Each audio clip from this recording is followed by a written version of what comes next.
Genesis chapter 34.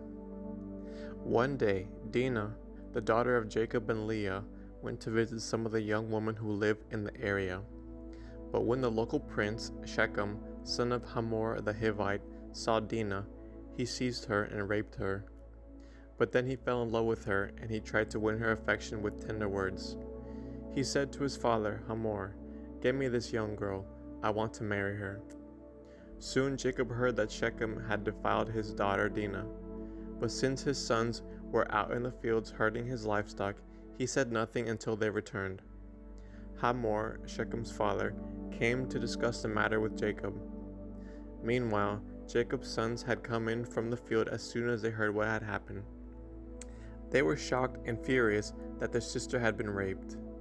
Shechem had done a disgraceful thing against Jacob's family, something that should never be done. Hamor tried to speak with Jacob and his sons. "My son Shechem is truly in love with your daughter," he said. "Please let him marry her. In fact, let's arrange other marriages too. You give us your daughters for our sons, and we will give you our daughters for your sons. And you may live among us. The land is open to you. Settle here and trade with us, and feel free to buy property in the area." Then Shechem himself spoke to Dinah's father and brothers. "Please be kind to me and let me marry her," he begged. "I will give you whatever you ask. No matter what dowry or gift you demand, I will gladly pay it. Just give me the girl as my wife."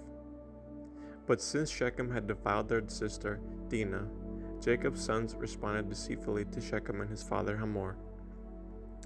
They said to them, "We couldn't possibly allow this because you're not circumcised. It would be a disgrace for our sister to marry a man like you. But here is a solution. If every man among you will be circumcised like we are, then we will give you our daughters, and will take your daughters for ourselves. We will live among you and become one people. But if you don't agree to be circumcised, we will take her away and be on our way." Hamor and his son Shechem agreed to their proposal. Shechem wasted no time in acting on this request, for he wanted Jacob's daughter desperately. Shechem was a highly respected member of his family, and he went with his father, Hamor, to present this proposal to the leaders at the town gate. "These men are our friends," they said. "Let's invite them to live here among us and trade freely. Look, the land is large enough to hold them. We can take their daughters as wives and let them marry ours. But they will consider staying here and become one people with us. Only if all of our men are circumcised, just as they are. But if we do this, all their livestock and possessions will eventually be ours. Come, let's agree to their terms and let them settle here among us." So all the men in the town council agreed with Hamor and Shechem, and every male in the town was circumcised.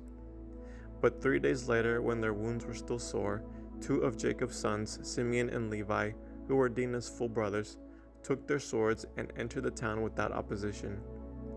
Then they slaughtered every male there, including Hamor and his son Shechem. They killed them with their swords, then took Dinah from Shechem's house and returned to their camp. Meanwhile, the rest of Jacob's sons arrived. Finding the men slaughtered, they plundered the town because their sister had been defiled there. They seized all the flocks and herds and donkeys, everything they could lay their hands on, both inside the town and outside in the fields. They looted all their wealth and plundered their houses. They also took all their little children and wives and led them away as captives.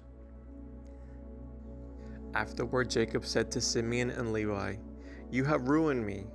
You've made me stink among all the people of this land, among all the Canaanites and Perizzites. We are so few that they will join forces and crush us. I will be ruined, and my entire household will be wiped out."